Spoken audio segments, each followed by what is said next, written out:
What's the worst thing someone tried to correct you about something you're specialized at? I'm not really specialized, but a Redditor tried correcting me about the geography of my country, Norway. Claiming that it was very much flat like all the other Nordic countries, and he refused to believe me when I told him that it's the opposite and it's filled with mountains. Just, what? Denmark is the only Nordic country I'd call flat. Sure, the southern parts of Sweden, Skåne, is pretty flat as well, but that's far from the whole country. Asked to do the rear brakes on a classic Vespa, I think it may have been a 200 Raleigh, not sure, it was decades ago. So the owner and his pal turn up with the scooter, I loosen off and remove the rear rim and tire, loosen the hub nut and go to put the rear rim and tire back on. Oh hey, wait a minute mate, what the feek you doing? I'm getting the hub off. Not like that you're not. So I tell them I'm going for a cuppa and a smoke and I'll be back when they've removed the hub. 4 hours, 0.4 bloody hours they were at it, hub wouldn't budge, not 1 millimeter. Getting bored I go back to them, put the rim and tire on, screw in and tighten 2 wheel bolts and using a mallet hit 3 times in 1 point, then 3 times 180 degrees opposite, rinse and repeat 3 or 4 times, whole rim, tire, hub assembly lifts off. I charged them 1/2 a day labor for a 30-minute job. Wow. This is why I never try to be smart with a mechanic, although, I wouldn't just trust any mechanic here. Third world, half the mechanics here only know basic stuff. AMD sometimes don't even know what they are talking about, like, one mechanic would tell me to change the coils in the engine or some shit while the other told me to change the ignition. Guess which option worked? I didn't have to waste money on getting a new coil at the very least. Take this with a grain of salt, but they may have been saying the same thing. The coil the first guy was referring to might very well have been the ignition coil and the second guy could have referred to the same part as the ignition. I had to leave welding for this reason.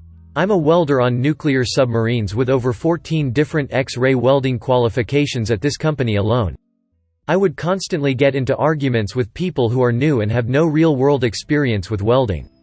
The amount of wrong information being thrown out left and right over there is insane. There are plenty of very knowledgeable folks there, but they are overshadowed by the ignorant.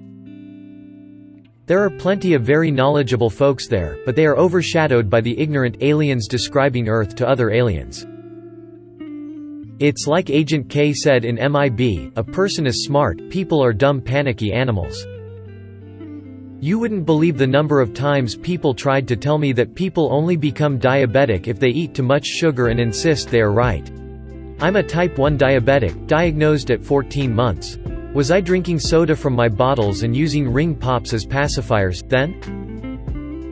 It blows me away how little people know about diabetes. Even when I was in high school people would just spew the dumbest stuff like, oh, if your blood sugar is low just take insulin. We seriously watched videos about diabetes in elementary school and you still know nothing about it. Also, people can't believe I can tell when my blood sugar is low, not significantly, despite not being a diabetic because I know the symptoms and used to check it with a blood sugar checky thing. Can't recall the actual name one of my family members had, and the symptoms only occurred when my blood sugar was low. Am a climber, people tell me to wear gloves all of the time. There is a form of climbing where gloves would be somewhat acceptable, although even then a bit questionable, but in free climbing, bouldering you cannot wear gloves because your fingers actually allow you to grip onto smaller pieces of rock. I totally get you. Got asked that question too a few times and then offered the people to join me and wear gloves. One person joined me once and tried it seriously with those thin woolen gloves.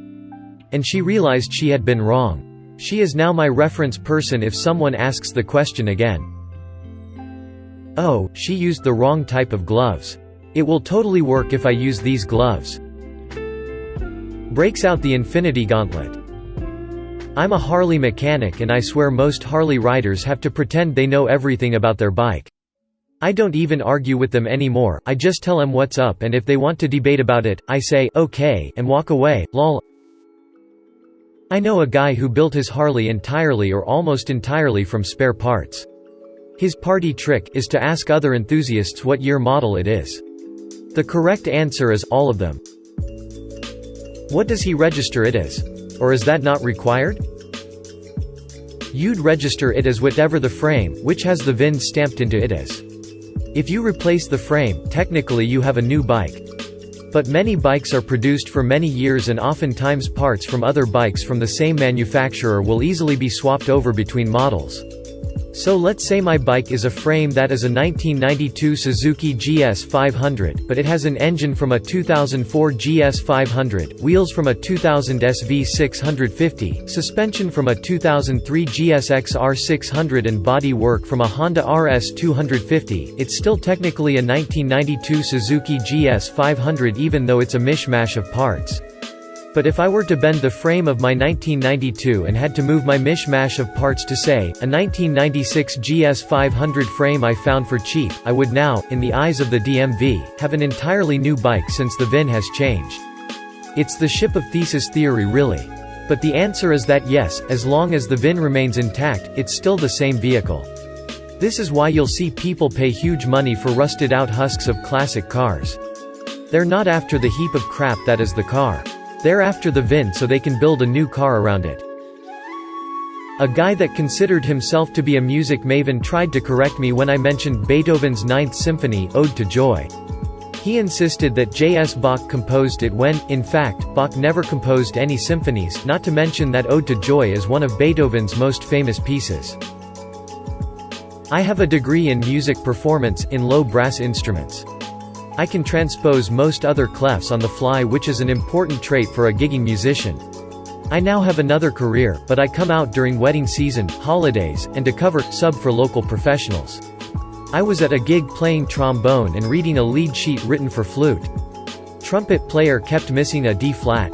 We stopped rehearsal and he tried to tell me I was playing the wrong note. I told him that the note was D flat and he was playing D natural. He tells me that I need to learn to transpose. I had to tell him that low brass instruments don't transpose C parts, we just read them. A D flat on flute is a D flat for trombone. Dude still argues with me for 5 minutes. Even the piano and guitars were telling him. He insists he has a written E flat. No shit, homie, your E flat sounds a D flat and in any case you're still missing the note you think you're supposed to be playing. I have a friend who is an amazing musician. In high school I played the flute and he played whatever brass needed to be filled in. One day he walks over and starts playing my piece. Zero effort, didn't need to write down the transposition or anything. I was in awe. Until he told me it didn't take any transposition. I thought he was a genius.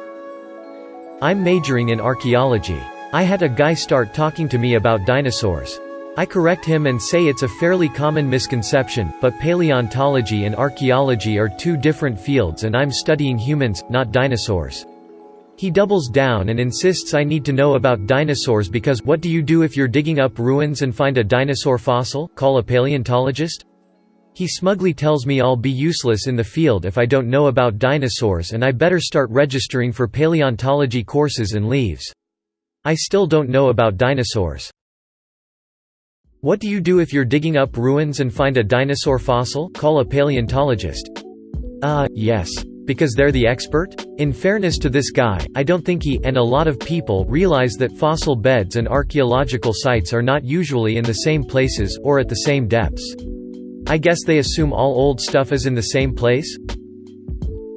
1855 Two men preparing to leave a settlement. Okay Harry, time to move on.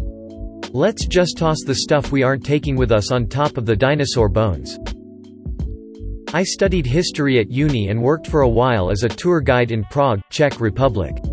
I had a customer once on a walking tour of the city go really snarky with me because I called the river running through the city the Vltava.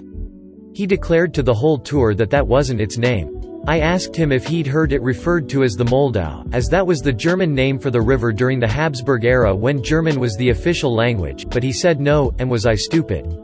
The river was called the Danube. I pointed out to him that the Danube doesn't run through Prague, and asked if maybe he was thinking of Brno? No, he had definitely read in a guidebook that it was the Danube, and why the hell was he paying money for this tour if the guide didn't even know what the river was called? At which point another tourist in the group showed him her guidebook where it clearly said Vltava.